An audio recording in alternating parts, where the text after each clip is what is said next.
So in this video tutorial, I'm going to show you how I display a cross stitch on a wooden dowel, which is this rod, and then add some twine, as well as use felt backing and create a hanging sleeve for the dowel rod to go through. Okay, so the tools I'm going to use, I'm going to have this wooden dowel to hang the cross stitch from and the twine. This you can pop to one side for the start of it. I've got the cross stitch. I'm going to back it onto felt. I'm not going to use any wadding or cotton as the backing, but you can do if that's what you'd rather. I've got some, these are called binding clips, so I'm going to use this instead of pins. That's just personal preference.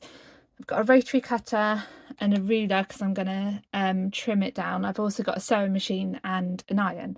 So the first thing you want to do is you want to give your cross stitch a press so it's as nice as flat as possible. So this is a pressing mat that I've got, so you don't think I'm just pressing it onto the table. And I'm just gonna, it completely depends on how creased it is, whether you used a hoop or whether you hand held it and did it. You can use a damp tea towel and place it over the top if that's what you want to do. I'm just getting these edges as straight as possible around mine. So the next thing we want to do is we're going to want to fold this cross stitch in and we're going to iron it again. So we want to do it 4 stitches. Let me get this into focus. So we want to do it 4 stitches away from this border all the way around.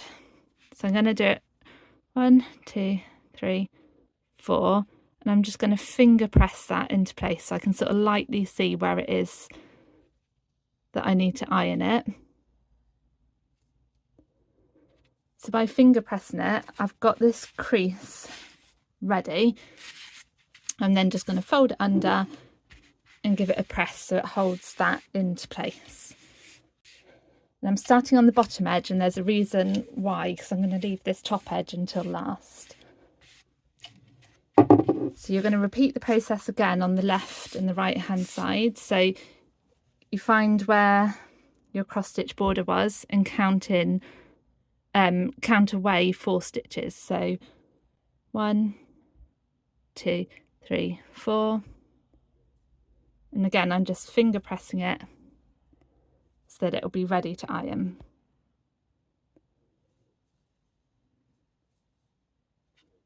Because it's a longer edge, you might just want to double check the counting as you're going along, just to make sure you haven't kind of folded it like I sometimes do and get a bit carried away and don't double check that it is 4 stitches. You can see here that it's already starting to pop out here, but don't worry because we'll sort that out when we stitch it all into place. You can see it's giving you that really nice crisp edge, so you just do this on the last side. 1, 2, 4. And the reason I haven't used any wadding inside it, because I'm using a dark felt, if I were placing the cross stitch directly onto that, I'd be a bit worried that the green might shine through the cross stitch, but because there's enough here on the back, you can see it's covering the back of the cross stitch, so the green shouldn't really shine through. Obviously, if you're slightly worried about it, if you're using a darker colour and you wanted just to make sure that the cream of the cross stitch really stands out, then you could use a piece of wadding inside it as well, or a piece of cardboard just to give it that extra strength and stability.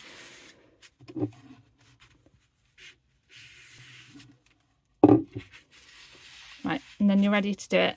And we'll do the top edge last, so you want to count it again. So 1, 2, 3, 4.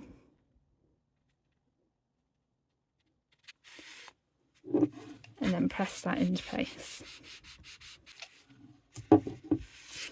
So I did the bottom edge first, then I did the 2 sides, and then I did the top edge. Right, now you have ironed all of this and all your edges are folded in nicely.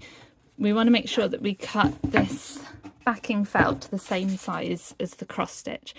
So I'm just going to measure it, and I can see that mine is 4 inches and 1/8 of an inch. So I'm just going to trim this piece of felt because I want it to be exactly the same size as the cross stitch. Now the reason I'm not doing it, laying it on top and cutting it, is because I don't want to run the risk of trimming this edge here. because obviously then those beautiful crisp folds that you've just done, you're sort of going to lose that crispness. So I'm just going to neaten off the edge on this. And that gives me a nice flat edge to work from.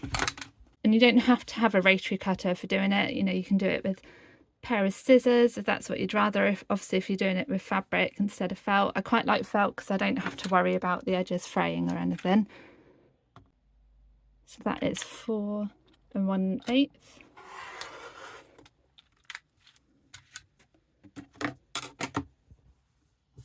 And then I'm just going to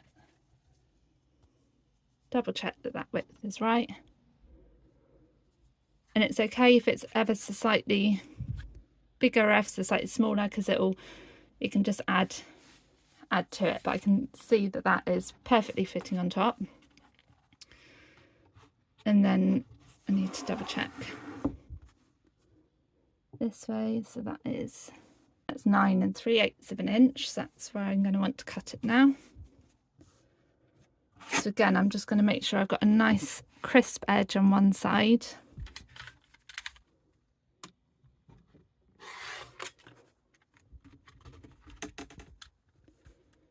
And then I'm just going to trim it so it's the right size.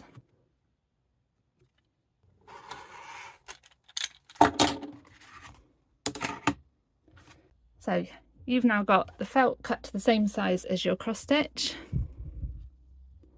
And then I'm going to lay this on top. Now this is where I like to use the clips rather than pins. I'm going to start here on this edge because it's quite good to start on a corner. I'm going to line these two edges up, and I'm just going to use a clip to hold it into place. And I'm just going to work my way along,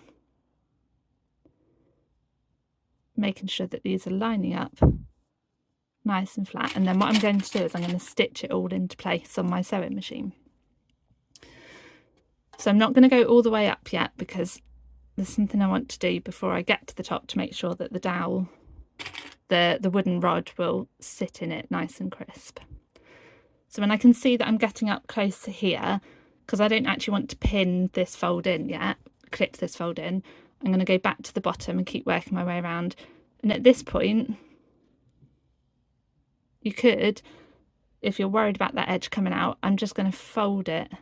You can fold it away or fold it under, whichever way sort of works for you. Which I might fold that in. So I'm sort of creating a mini mitered corner here. So then that's not going to fall out or have any overhanging bits. And I like the clips because they're just really easy to sort of move around. You don't have to worry about accidentally jabbing yourself as you're doing it.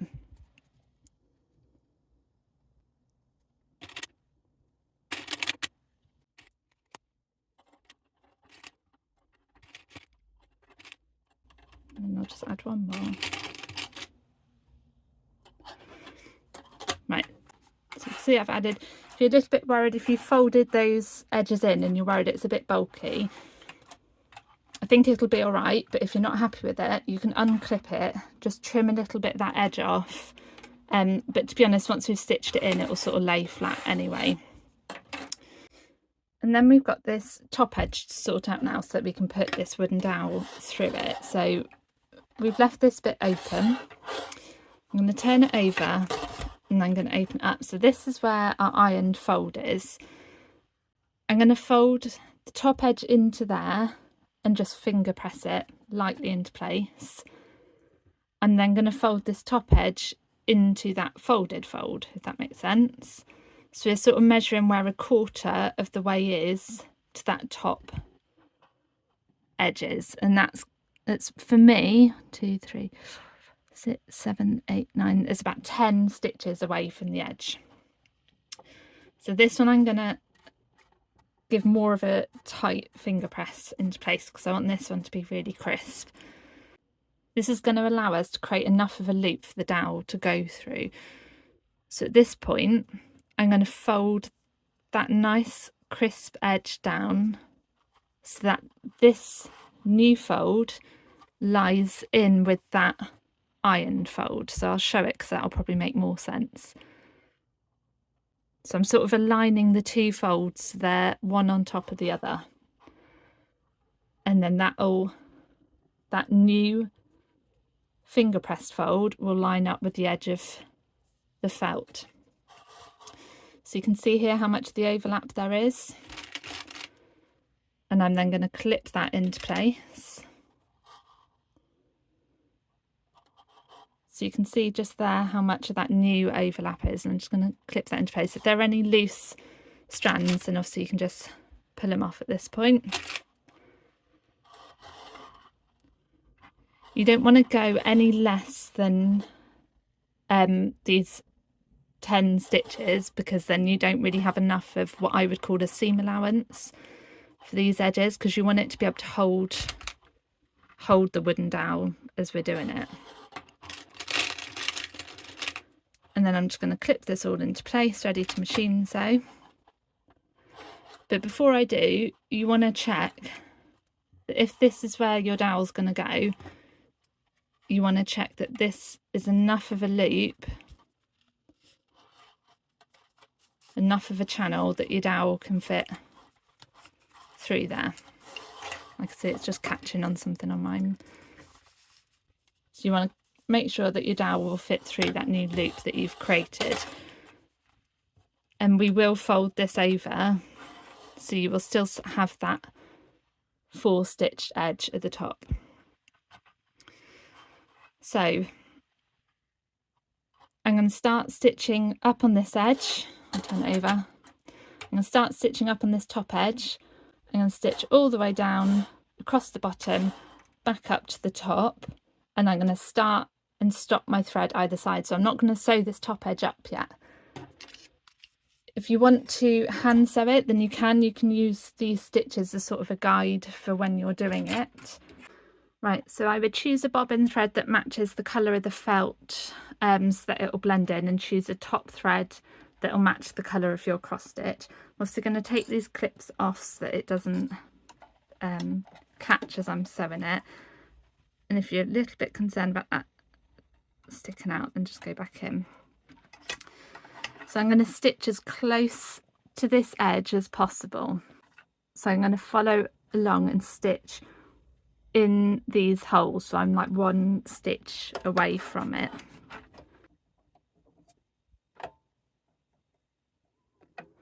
So when I say you want to start and finish your thread safely and securely, what that typically means in a sewing machine is you're going to go forward a couple of stitches and go back a couple of stitches, and that just means you don't have to worry about tying a knot or anything.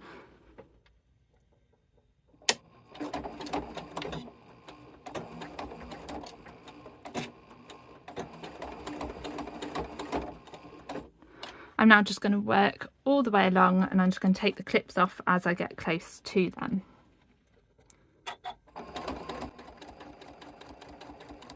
And you can go as sew as you like, just making sure that you are stitching in that 1 stitch away from the edge, and this will kind of help your stitches to sort of disappear and melt in with the cross stitch aider.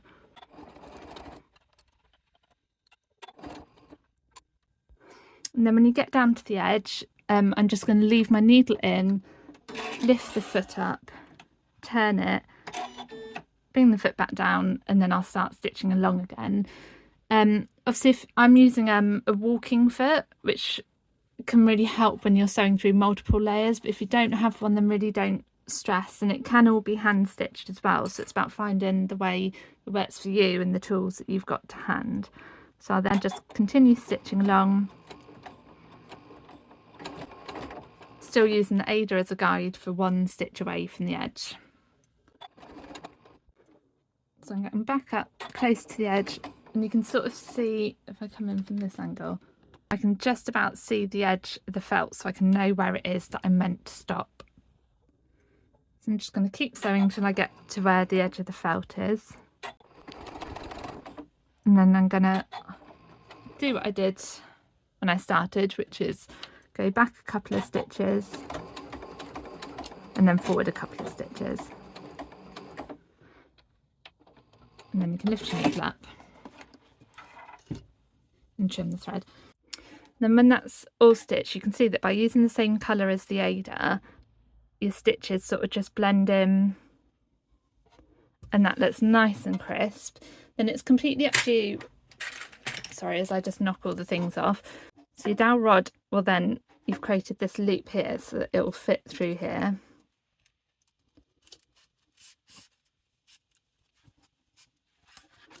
Like that. So if you wanted, you could then just stitch across there just to make sure that that felt is closed in there. But if you don't want that showing as much, then what you could do is you're then going to fold this over in the same way that you counted the 4 stitches before. So 1, 2, 3, 4. Bearing in mind this is going to be quite bulky now, so actually having a walking foot could be really good here. You're just going to finger press that into place so you can see roughly where it is that you're going to stitch. And then by stitching along that edge, you're still going to have this dowel at the back, space for the dowel at the back, but you're then going to not have more Ada showing on the top than it needs to be. And again, if you wanted to, you could give it a quick iron. Bear in mind that you've got felt on the back to iron it from the front. Or if you just wanted it to hold it flat, then you can do the 1, 2, 3, 4 and just pop a clip in just to make sure it's holding it nice and crisp. And stitch there. At this point, obviously it's folded over, so you're actually taking out a little bit of this space of the dowel, so you want to make sure that it will still fit through. And I can see it's going to be a tighter squeeze, but even with the clips holding it, I can see that I can just about get it through, which is perfect. So I'm going to quickly machine that into place. And because I folded it on the 4th stitch away, I'm then going to stitch it along the 3rd stitching line. And again, I'm just going to make sure that I go forwards and back, just so it's nice and secure. And I'm going really slowly because I just want to make sure that I'm getting this in exactly the right place.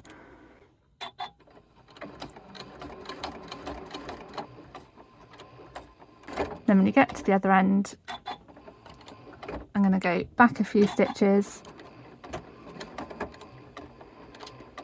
and forward a few stitches.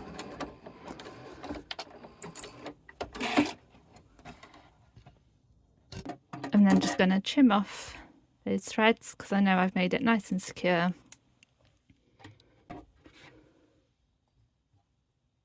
And then this is all now closed in at the top. This is all sewn in, this is all closed in. And you can see that you've got this nice channel for the dowel to go through. So you can just feed it all the way through like that. And then you could place the string through it and tie the knot. And it might lift up a little bit. So if you wanted to, you can slip stitch the back into place.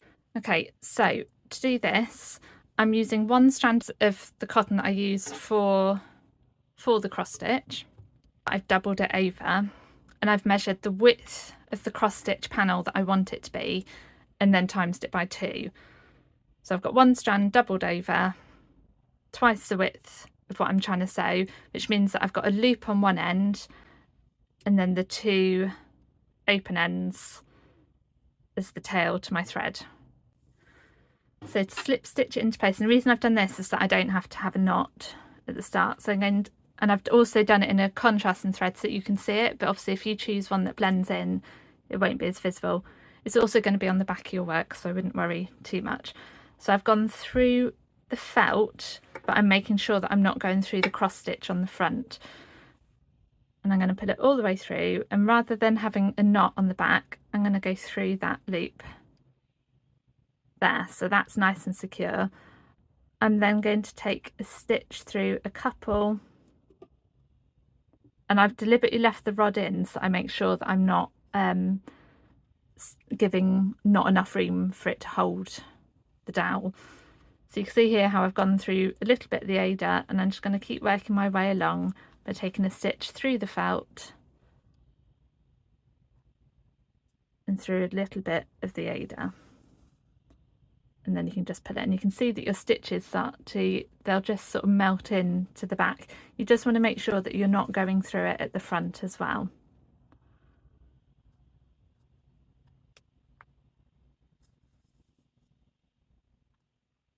And whilst it can be a bit of a fiddle doing it with the wooden dowel still in it, I find personally it really helps, because when I've tried to stitch it without the dowel in it, I've ended up making it too tight, and then I've struggled to get the wooden dowel through it. So I'm teaching by experience here.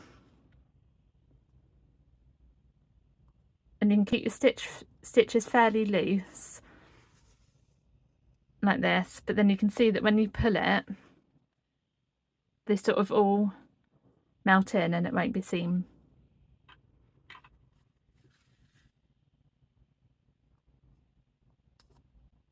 So I'm not being too precise here, I'm just doing it fairly roughly.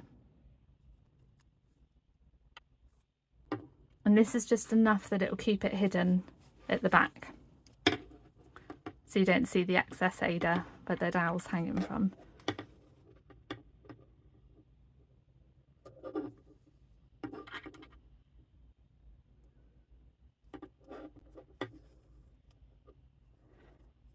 And then that's nice and secure at the back. Then to finish it off, I'm going to go through the felt. Obviously make sure you're not going through the Ada at the back. And I'm actually just going to take a stitch through there, so almost like a back stitch, to secure that there. Then I'm going to tie a little knot, so I'm going to make a loop here out of my thread and pass the needle under, and that's just created a really little knot up there. And then I'm going to put my needle sort of fairly close to it and just run it through the felt a little bit, double checking it hasn't come through on the Ada. And then you can pull the needle, and if you pull it, there's a little click, which means that that knot has now gone through the felt and it's nice and hidden inside, so you can then trim that. And then that slip stitch has meant that kind of this hanging sleeve that we created for the dowel isn't going to come up and be seen, because it's holding it nice and tight on the back there. So then all that's left to do is tie this twine through. Now I'm actually folding mine in half here, so I'm going to put the two ends through on one side, and I'm going to tie a knot. And you might just want to do a second knot on top of it, just to make sure that it doesn't come through, and that way you can sort of test it and see. Yeah, so because I gave it a pull and it went through the hole, so I might just try and put a third knot in as well.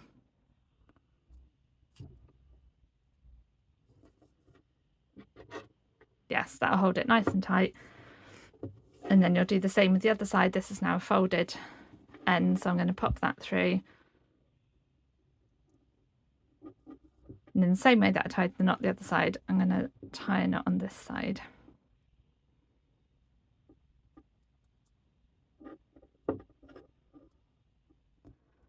And because I know I had to do 3 on the other side, I might, yeah, there's me thinking I could get away with 2, but no. I'll do 3 knots, and then that is nice and secure either side, and you can just make sure your cross stitch is in the middle. And then that is your cross stitch all displayed on a wooden dowel. Beautiful twine told all together, which gives it a nice rustic look, and it's nice and secure. Those knots aren't going to come through. This hanging sleeve is holding it nice and flat. The felt is a beautiful backing, and it is ready to be displayed.